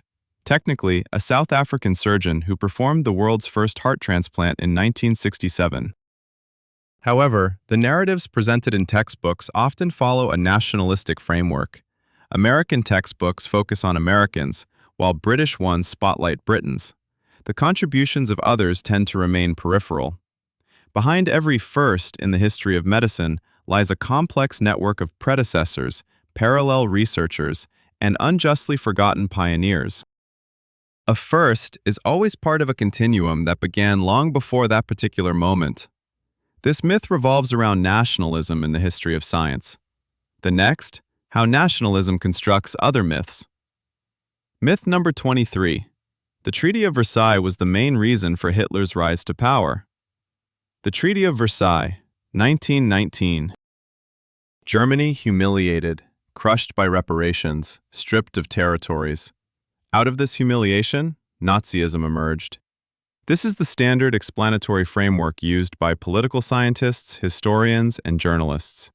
It is straightforward, it is logical, it is incomplete. The Treaty of Versailles was indeed harsh. Germany lost 13% of its territory, 10% of its population, and all of its overseas colonies. Article 221 placed the blame for the war on Germany and mandated reparations, the total of which was later determined to be equivalent to approximately 120 billion gold marks. However, what is crucial to note is that by 1933, the year Hitler came to power, Germany had effectively stopped paying most of the reparations. The American Dawes Plan in 1924 restructured the debt. The young Weimar Republic experienced an economic upturn in the 1920s. It was the Great Depression of 1929 that catastrophically undermined the German economy, not the Versailles Treaty itself. Hitler ascended to power in 1933 amid mass unemployment that reached 30%. This was a direct consequence of the Great Depression, an international crisis not directly linked to Versailles. Moreover, the resentment towards Versailles was politically significant, but not all-encompassing. The Weimar Republic was functioning and had support. In the 1932 elections, the Nazis garnered about 37% of the votes, a substantial amount, yet not a majority. Hitler came to power not through electoral victory, but via political maneuvers orchestrated by President Hindenburg and his advisors, who believed they could manipulate and control him. The Versailles narrative is convenient, as it shifts part of the blame for the rise of Nazism onto the victors, the French and the British, who were seen as having treated Germany too harshly. This allows for a dilution of the unique accountability of the German political culture of that time. This is unfair. Nazism emerged from a particular combination of economic catastrophe, a fragile democratic culture, specific political blunders made by certain individuals, and a radical ideology that offered simplistic explanations for complex issues. Versailles was one of the factors, but not the primary cause. This myth illustrates how explanations for disasters are often simplified. The next is about catastrophes that have been misrepresented from the beginning. Myth number 24. The Great Wall of China was built continuously under a single plan. It stretches for thousands of kilometers. It's visible from space. No, that's another myth that has already been debunked. It was constructed over centuries to protect China from northern invasions. It is regarded as a singular structure, a monumental project of Chinese civilization. It was built by the first emperor Qin Shi Huangdi, and his workforce suffered the loss of 1,000 lives for every kilometer. The true history of the Great Wall is one of chaos, contradictions, and fragmentation, which has been retrospectively transformed into a grand narrative of unity. First and foremost, the Great Wall as a cohesive structure emerged much later than commonly believed. The majestic sections that tourists see today, primarily in the Badaling and Mutianyu areas near Beijing, were constructed during the Ming Dynasty between the 14th and 17th centuries AD. These are relatively late constructions. What Qin Shi Huangdi built in the 3rd century BC was quite different. He was not creating a new wall. He was connecting and extending already existing fortifications from various states.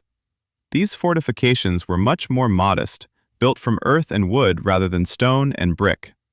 They bore no resemblance to the current appearance or extent of the wall. Over the centuries following Qin, the wall was not only built but also destroyed, replaced, and reconstructed in various locations by different dynasties using different materials and plans. During some dynasties, construction stopped entirely.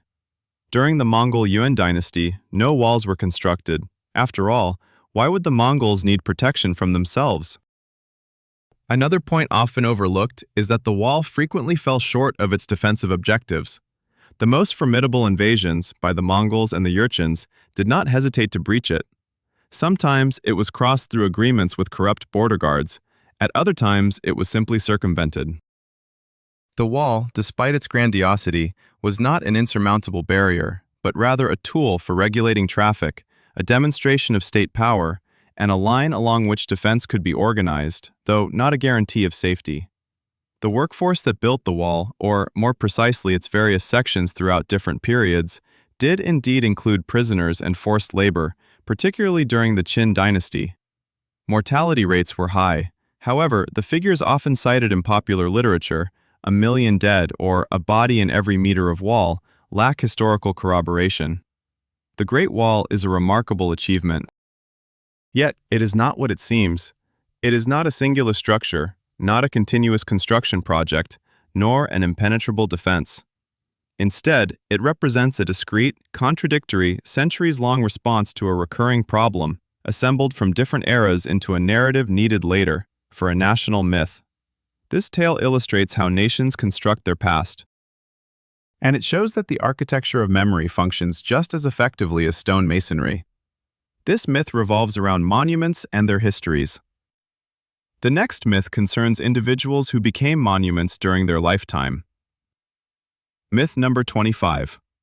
Raphael was a meek, virtuous, angelic painter. Giorgio Vasari, an artist and biographer from the Renaissance era, has given us an image of Raphael Sanzio that has become canonical. The angelic painter, a man of noble character, consistently kind, courteous to all, and devoid of envy. Vasari described him as having a heavenly appearance and a personality that epitomized all virtues. This legend has persisted for centuries and proved convenient. Raphael stood in stark contrast to Michelangelo's difficult genius and Leonardo's demonic reputation. He was viewed as evidence that greatness and moral perfection could coexist. The real Raphael was a man of his time, much more human than the legend suggests. To begin with, his relationships with women were quite telling.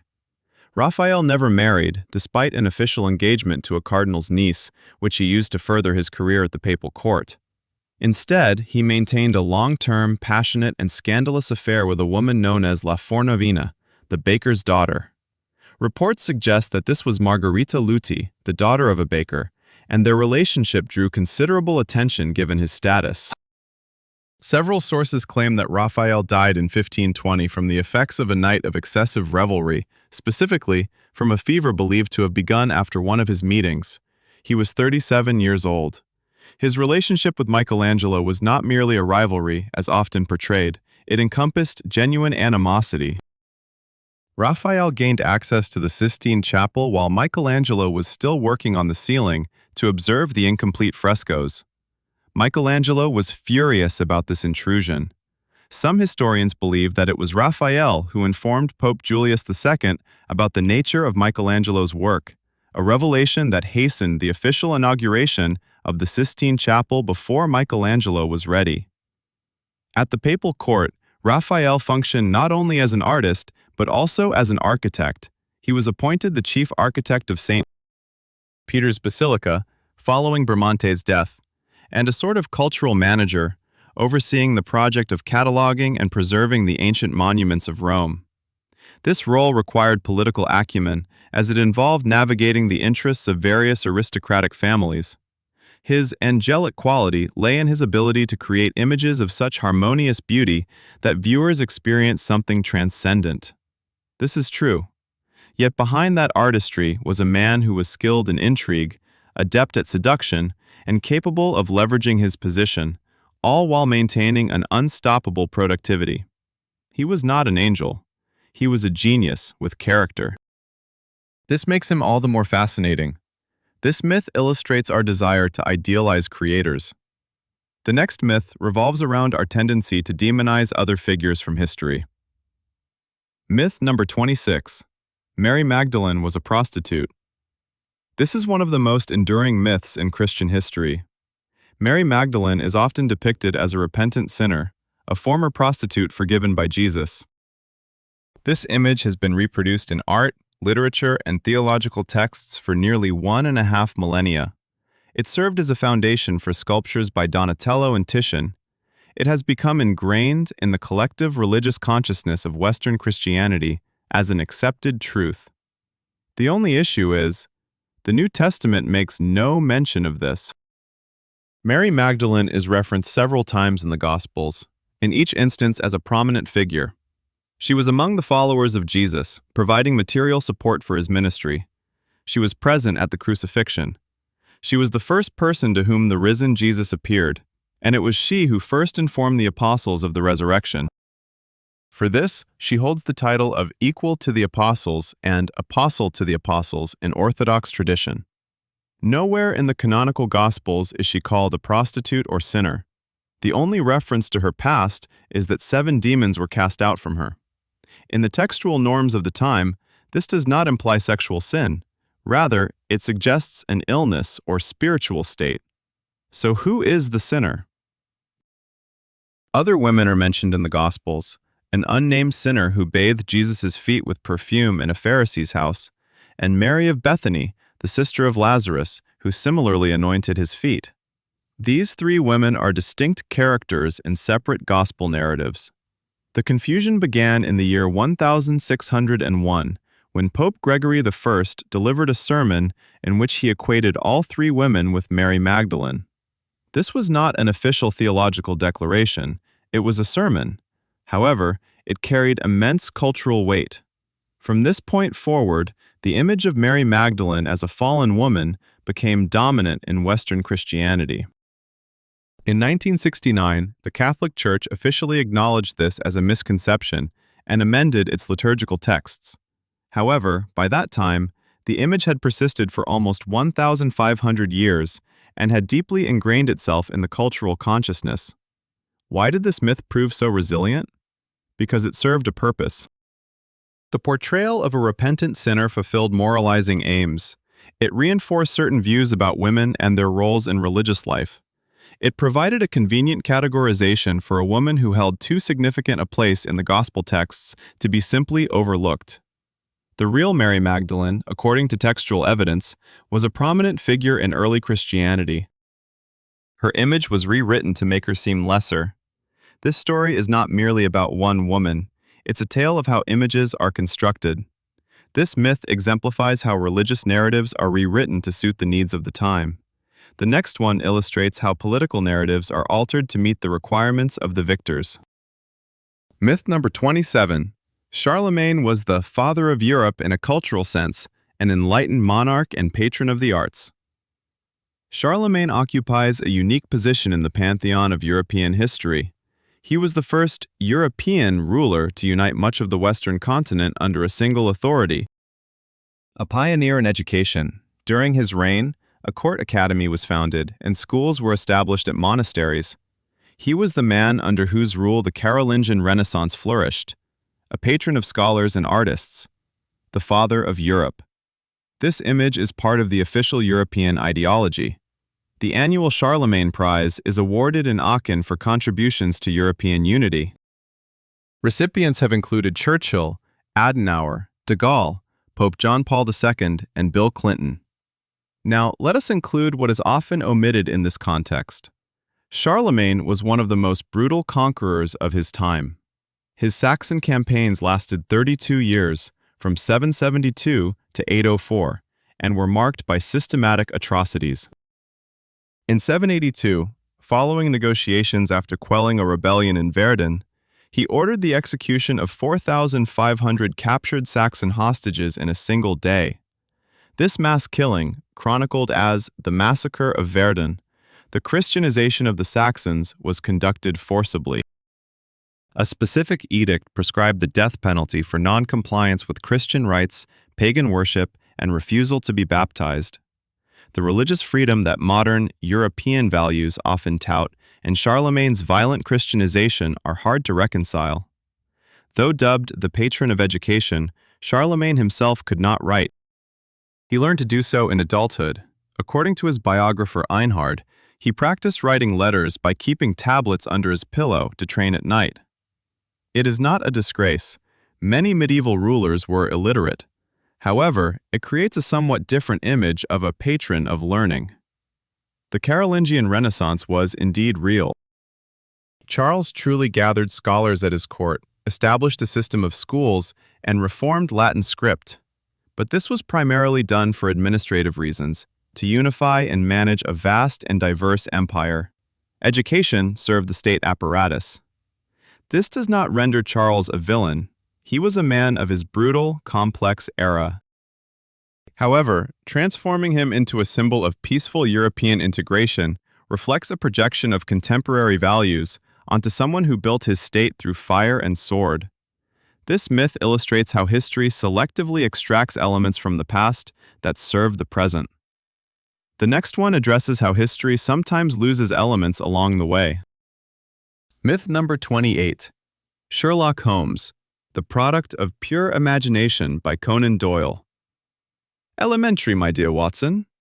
A pipe, a violin, the fog of London. Sherlock Holmes is one of the most renowned fictional characters in global literature, crafted by Arthur Conan Doyle in 1887. Pure fiction, a brilliant authorial creation. Almost. With the exception of one individual who most people do not know. Joseph Bell was a Scottish surgeon and a professor at the University of Edinburgh Medical School. Conan Doyle was one of his students. Bell was a man with phenomenal deductive abilities, skills that Conan Doyle observed firsthand and which he incorporated into his character. Bell could deduce a patient's profession, origin, and recent activities simply by their appearance, attire, posture, calluses, and scent, before the person had a chance to speak. His demonstrations before students were legendary. He would point to a newly arrived patient and say, "You worked in a coal mine in Fife. You were recently in Manchester, and your left hand is more injured than you are admitting to the doctor." The patient would confirm in astonishment. By observing Bell, the young Conan Doyle realized that detailed observation and logical deduction could be not only medical tools, but also the foundation for compelling storytelling. When Holmes gained fame, Bell acknowledged the resemblance. He and Conan Doyle corresponded. In one of his letters, Bell wrote, "You are Holmes himself, and you know it well." Conan Doyle replied with gratitude. He never concealed the source of his inspiration. However, there is another layer to this story.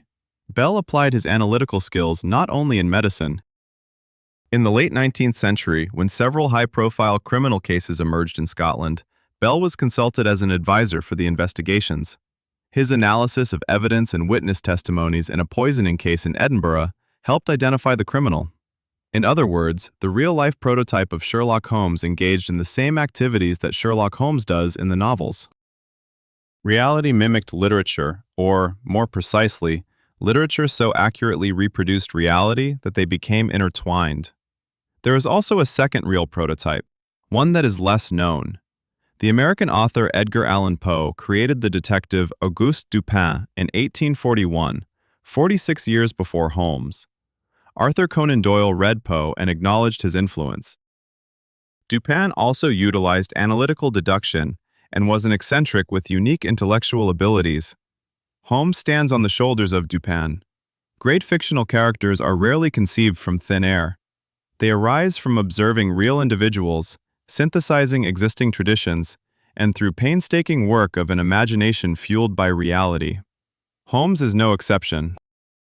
This myth relates to the nature of creative genius and its connection to reality. The last two pertain to the essence of human memory and its relationship with what we refer to as history. Myth number 29. The first Olympic Games were a model of peaceful competition and sportsmanship. Since their inception in 1896, the modern Olympic Games have carried a specific ideology: peace, brotherhood, and fair competition.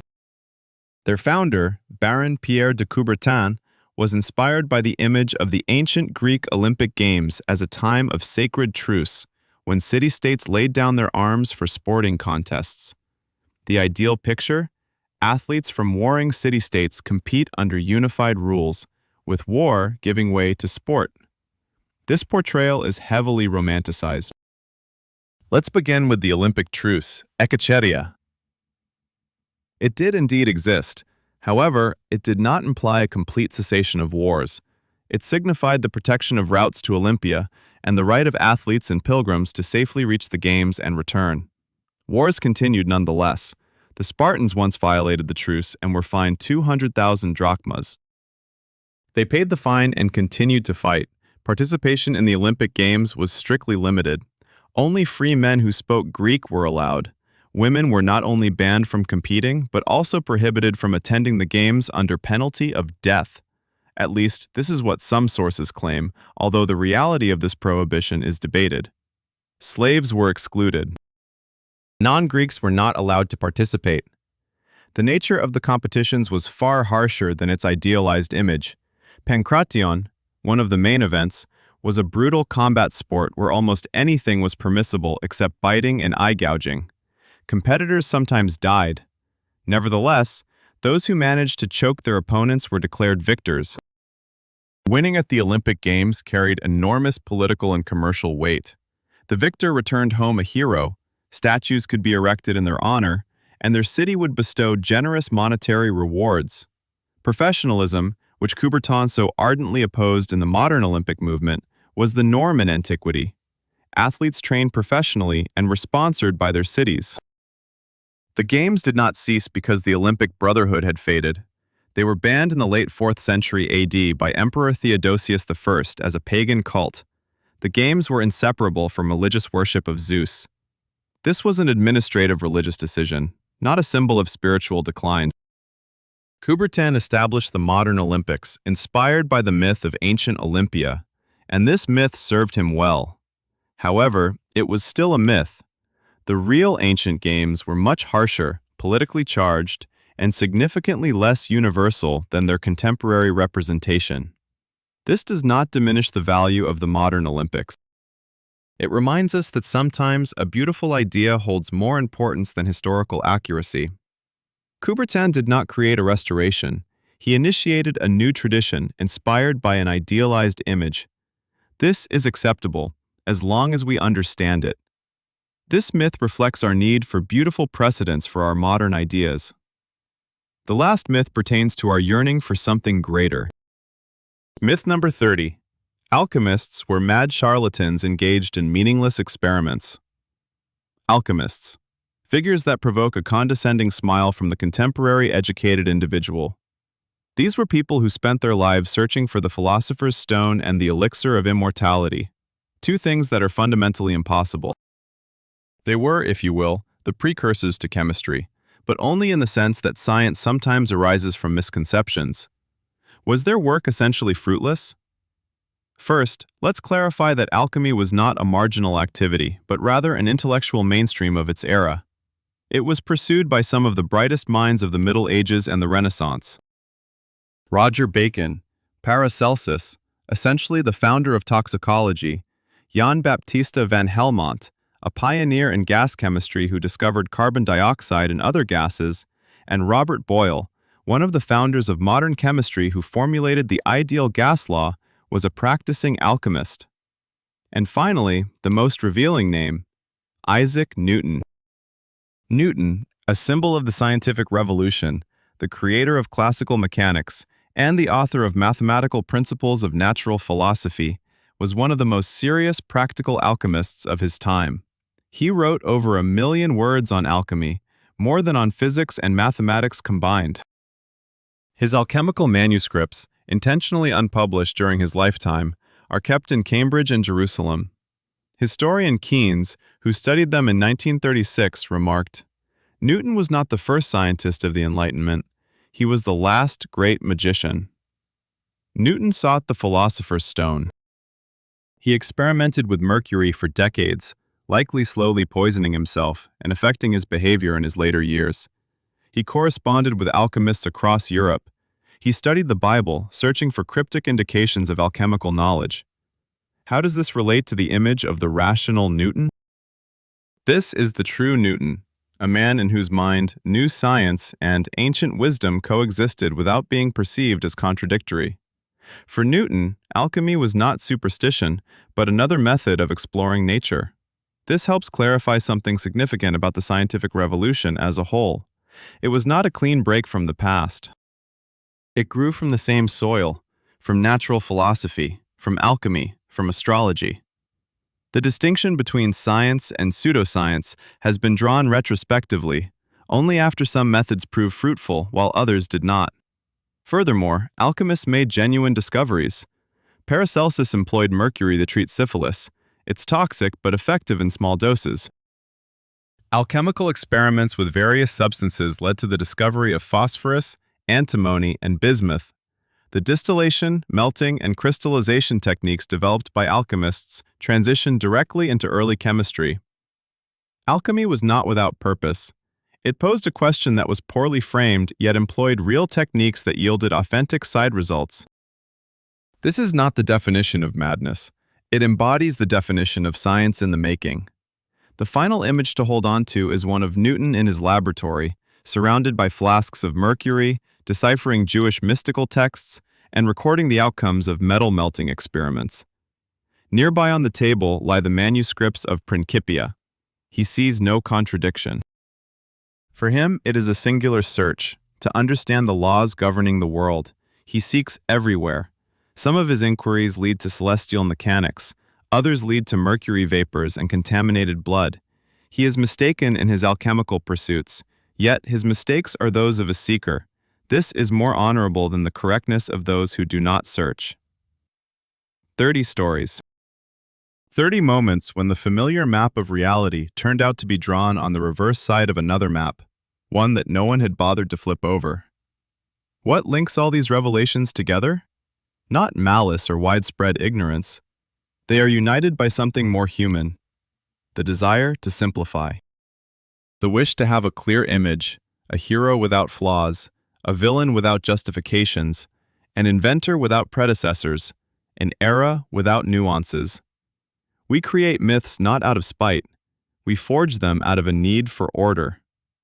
Yet, the truth is organized differently. It is structured according to what was, rather than what is convenient for us. And as we draw closer to it, the world does not worsen. It becomes richer. It becomes more intriguing. It becomes more ours, because we begin to see not symbols, but people within it.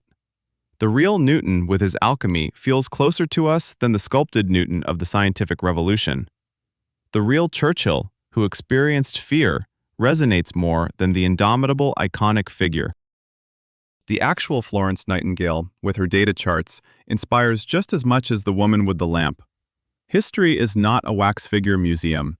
It is a living substance, and the more honestly we engage with it, the more it gives back to us. The archive does not close.